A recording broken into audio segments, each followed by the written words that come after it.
किस श्राप के कारण स्त्रियों को मासिक धर्म आता है? आखिर स्त्रियों को मासिक धर्म क्यों आता है?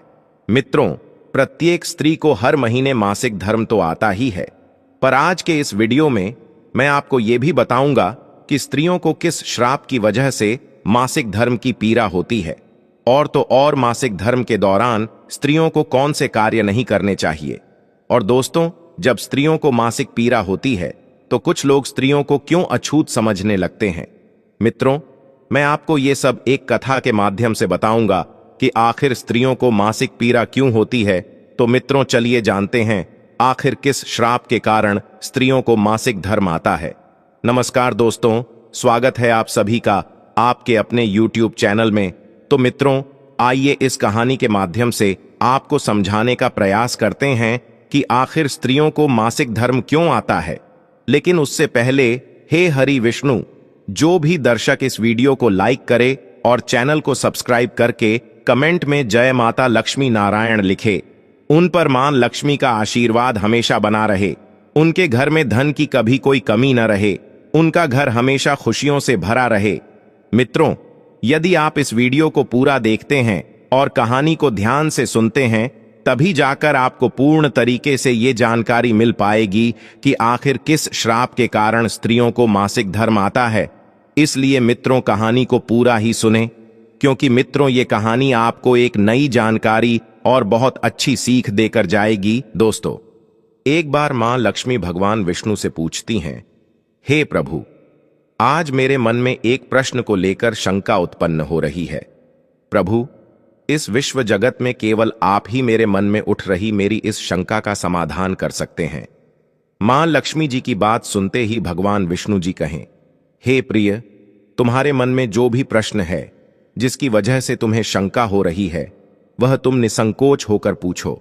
मैं तुम्हारे मन में उठ रही सभी शंकाओं का समाधान अवश्य करूंगा। तब मां लक्ष्मी जी कहती हैं, हे नाथ, वह कौन सा श्राप है जिसके कारण स्त्रियों को मासिक धर्म की पीड़ा सहन करनी पड़ती है?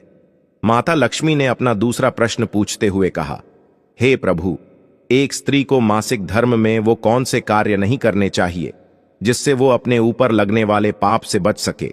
तब भगवान विष्णु कहते हैं, हे लक्ष्मी, तुमने संपूर्ण मानव जाति के कल्याण हेतु अत्यंत उत्तम प्रश्न किया है। मैं तुम्हारे इन सभी प्रश्नों का उत्तर तुम्हें बलराम नामक एक पुरुष के जीवन में हुई घटनाओं के माध्यम से दूंगा, जिससे प्रिय तुम्हें तुम्हारे प्रश्नों का उत्तर इस कथा के माध्यम से प्राप्त हो जाएगा। यह कथा इतनी पावन है कि इस कथा के श्रवण करने मात्र से ही समस्त मनुष्यों के पापों का नाश हो जाता है। जो भी गृहस्थ जीवन में है और वह पति पत्नी इस कथा को ध्यान पूर्वक सुनते हैं, तो उन्हें सुख और सौभाग्य की प्राप्ति होती है। इसलिए हे देवी लक्ष्मी, मैं जो कथा आपको सुनाने जा रहा हूं, आप भी इस कथा को ध्यान पूर्वक पूरा अंत तक अवश्य सुनिएगा। अब देवी लक्ष्मी कहती है, हे नाथ, यह बलराम कौन था और उनके जीवन में कौन सी घटनाएं हुई थीं? हे प्रभु, मैं इस कथा को सुनने के लिए उतावली हो रही हूं। कृपया आप इस कथा को मुझे सुनाइए। मैं इसे ध्यान पूर्वक पूरा अवश्य सुनूंगी और संपूर्ण विश्व जगत में विख्यात भी करूंगी। तब भगवान विष्णु कथा सुनाना आरंभ करते हैं और कहते हैं कि हे देवी लक्ष्मी, पूर्व काल की बात है। निर्मल देश में एक अत्यंत सुंदर नगरी थी। उस नगरी में बलराम नाम का एक ब्राह्मण रहा करता था। बलराम को समस्त वेदों और शास्त्रों का ज्ञान था। वह एक तेजवान और परम बुद्धिमान, गुणवान तथा धर्म के मार्ग में खुद की आहुति दे देने वाला एक ब्राह्मण था। सभी वर्णों के लोग बलराम को बड़ा सम्मान देते थे। बलराम प्रतिदिन यज्ञ करता था, दान धर्म के साथ संध्या उपासना भी किया करता था। बलराम पशुपुत्र, बंधु, बांधव तथा धन संपत्ति से संपन्न थे। बलराम की पत्नी का नाम गायत्री था। वह भी अत्यंत चरित्रवान, गुणवान तथा पतिव्रता धर्म का पालन करने वाली स्त्री थी। एक दिन बलराम और उसकी पत्नी गायत्री ने मिलकर अपने घर पर सत्यनारायण भगवान की पूजा रखी और सभी ब्राह्मणों को स्वयं जाकर निमंत्रण दिया। साथ ही नगर में निवास करने वाले समस्त मनुष्यों को उसने पूजा के लिए बुलाया। बलराम की पत्नी गायत्री ने अपने घर पर अनेक प्रकार का भोजन भी बनाया था और सभी को भोजन के लिए बुलाया। उसके बाद पूजा के दिन समस्त ब्राह्मण उसके घर पर पधारे। बलराम ने सभी ब्राह्मणों का विधिपूर्वक पूजन किया और उन सभी का बड़े ही प्रेम के साथ आदर सत्कार किया। फिर बलराम ने सभी ब्राह्मणों को घर के अंदर बुलाया और उन्हें आसन देकर प्रेम के साथ बैठाकर भोजन कराया। ब्राह्मणों को भोजन करा के उनकी भूख की तृप्ति समाप्त करने के बाद बलराम ने भगवान का स्मरण करते हुए जिन जिन को बलराम ने बुलाया था उन सभी को वस्त्र आदि का दान करके विदा किया। वे सभी ब्राह्मण बलराम को आशीर्वाद देकर वहां से प्रस्थान कर गए। उसके बाद बलराम ने अपने परिवार के सभी मित्र, भाई बंधु तथा अनेक भूखे लोगों को भोजन करवाया। इस प्रकार से बलराम ने सभी को भोजन कराकर और पूजा संपन्न करके सभी को विदा करके जब बलराम अपने घर के द्वार के सामने गया तो उसने देखा कि उसके घर के सामने एक कुत्ता और सुअरनी आपस में कुछ बात कर रहे थे। जब ब्राह्मण बलराम ने उस कुत्ता और सुअरनी की पूरी बात सुनी तो बलराम को बड़ा आश्चर्य हुआ। वह कुत्ता और सुअरनी उसके माता पिता ही थे जो पिछले जन्म के पाप कर्मों के कारण इस जन्म में कुत्ता और सुअरनी बन गए हैं। तब वह ब्राह्मण बलराम मन ही मन सोचने लगा, ये दोनों तो साक्षात मेरे माता पिता हैं जो मेरे घर पर पशु बनकर आए हैं। भगवान ने किस कारण से इन दोनों को पशु बना दिया है? किस पाप के कारण मेरे माता पिता को ये पशु का शरीर प्राप्त हुआ है? बलराम ने सोचा कि अब मैं इनके उद्धार के लिए क्या करूं। इस प्रकार विचार करते हुए बलराम को रात भर नींद नहीं आई और वह रात भर भगवान का स्मरण करते हुए वो सोच विचार करने लगा। उसने सोचा कि मैं अपने माता पिता की मुक्ति के लिए क्या करूं। तब उसे याद आया कि मेरे माता पिता की आत्मा की मुक्ति का उपाय केवल मुनि वशिष्ठ जी ही बता सकते हैं। सुबह होते ही बलराम ने स्नान आदि कार्य संपन्न करके मुनि वशिष्ठ जी से मिलने के लिए उनके आश्रम पर जा पहुंचा। आश्रम के अंदर प्रवेश करते ही मुनि वशिष्ठ जी ने बलराम का स्वागत किया और वशिष्ठ जी बलराम से कहने लगे, हे ब्राह्मण श्रेष्ठ, आप आज किस कारण से हमारे आश्रम में पधारे हैं? आप बड़े ही दुखी दिख रहे हैं। आपके दुख का कारण क्या है? बलराम कहता है, हे मुनिवर, आपको मेरा प्रेम भरा प्रणाम। हे मुनिवर, आज आपके दर्शन मात्र से मेरा जन्म सफल हो गया। परंतु हे मुनिवर, यहां आज मैं आपके पास अपनी एक शंका को लेकर आया हूं। कृपया आप ही अब मुझे इस दुख से बाहर निकाले। हे प्रभु, मुझे इस शंका से आजाद कीजिए। मैं अत्यंत दुखी और दुर्बल हो गया हूं। वशिष्ठ जी ने आगे कहा कि हे ब्राह्मण देव, आप दुखी मत होइए। आपकी जो भी शंका है वह निसंकोच होकर मुझसे पूछो। मैं अवश्य तुम्हारी शंका का समाधान करूंगा। फिर बलराम कहता है, हे मुनिवर, कल मैंने अपने घर पर भगवान सत्यनारायण का पूजन करवाया था तथा अनेक ब्राह्मणों को और भूखे लोगों को भोजन कराया। मैंने सब कुछ विधिपूर्वक पूजन किया। फिर जब मैं अपने घर के बाहर अपने मेहमानों को अपने द्वार तक छोड़ने आया तो मैंने देखा कि मेरे द्वार पर एक कुत्ता और एक सुअरनी दोनों मेरे घर के सामने खड़े होकर बात कर रहे थे। सबसे पहले तो वो कुत्ता उस सुअरनी से इस प्रकार से कहने लगा कि देखो, आज कैसी घटना घटी। हमारे पुत्र के घर में ब्राह्मणों के भोजन के लिए जो दूध रखा था, एक सांप ने उस दूध के बर्तन में अपना विश्व उगल दिया था, जिसे देखकर मुझे बड़ी चिंता होने लगी, क्योंकि उसी दूध से भोजन बनने वाला था। अगर मेरे पुत्र के घर पर उस विषैले दूध से कुछ बनाया जाता और सभी लोग उस दूध को खा लेते तो उन सब की मृत्यु हो जाती। इसीलिए मैंने उस बर्तन में से सारा दूध पी लिया। लेकिन जब मेरी बहू की दृष्टि मुझ पर पड़ी तब उसने मुझे डंडों से खूब पीटा, जिससे मेरे शरीर का अंग भंग हो गया। अब मुझे बहुत पीड़ा हो रही है और इसी वजह से मैं लड़खड़ाते हुए चल रहा हूं। मुझसे यह पीड़ा सहन नहीं हो रही है। कुत्ते की बात को सुनकर वह सुअरनी बहुत दुखी हो गई और वह अपना वृतांत सुनाने लगी और बोली कि हे प्रीतम, अब मैं तुम्हें मेरे दुख का कारण सुनाती हूं। पूर्व जन्म में मैं इस ब्राह्मण की माता थी, परंतु आज इस ब्राह्मण ने सभी लोगों को भोजन कराया, किंतु इसने मेरे सामने घास तक नहीं डाली और न ही मुझे जल पिलाया। बलराम बोला कि हे मुनिवर, इसी कारण से मैं बहुत दुखी हूं। फिर बलराम कहने लगा, इस प्रकार से अपने माता पिता को एक कुत्ता और सुअरनी के रूप में ऐसा बोलते हुए देखकर मुझे बड़ा दुख हो रहा है। हे मुनिवर, मुझे रात भर नींद नहीं आई। हर क्षण मुझे बस यही चिंता सताए जा रही है कि मैंने कभी कोई पाप नहीं किया, हमेशा धर्म के कार्य किए हैं। परंतु फिर भी मेरे माता पिता को ऐसे कष्ट झेलने पड़ रहे हैं। हे मुनिवर, यही मेरी शंका है। इसी कारण आज मैं आपके पास आया हूं।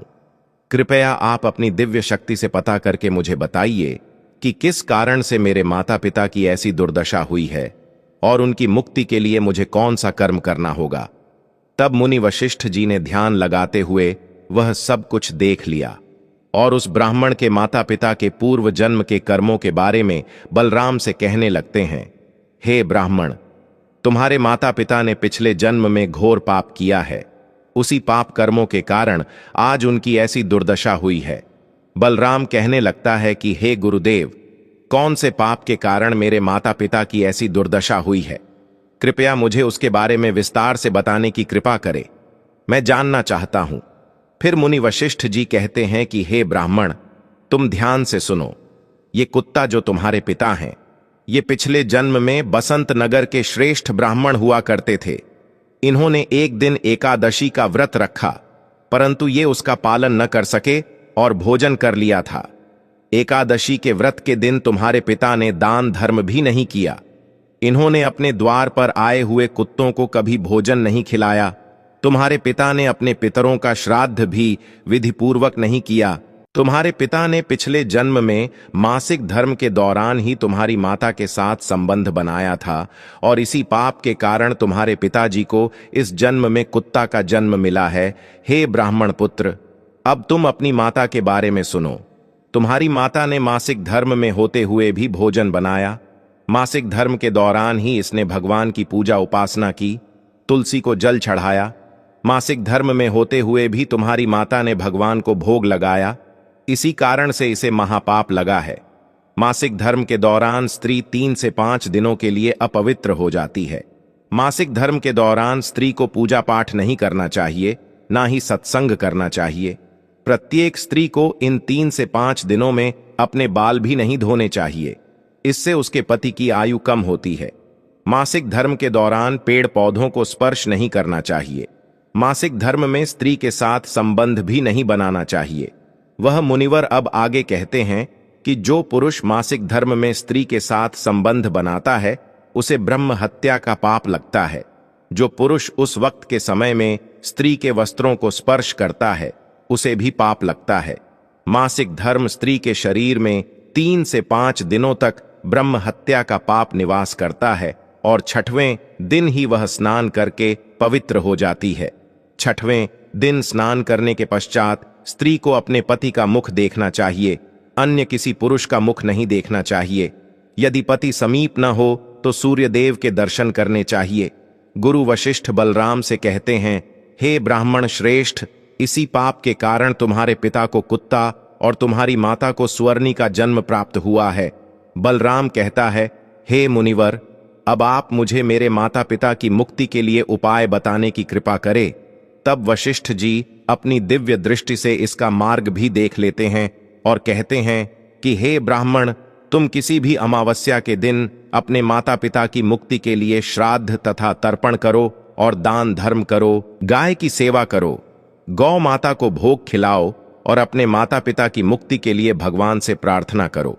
बलराम जैसा वशिष्ठ जी कहते हैं वैसा ही करता है और फिर उसके माता पिता को समस्त पापों से मुक्ति मिलती है। अब भगवान विष्णु देवी लक्ष्मी से कहते हैं, हे देवी, अब मैंने तुम्हें रजस्वला स्त्री को कौन से कार्य नहीं करने चाहिए, इस विषय में तो बता दिया।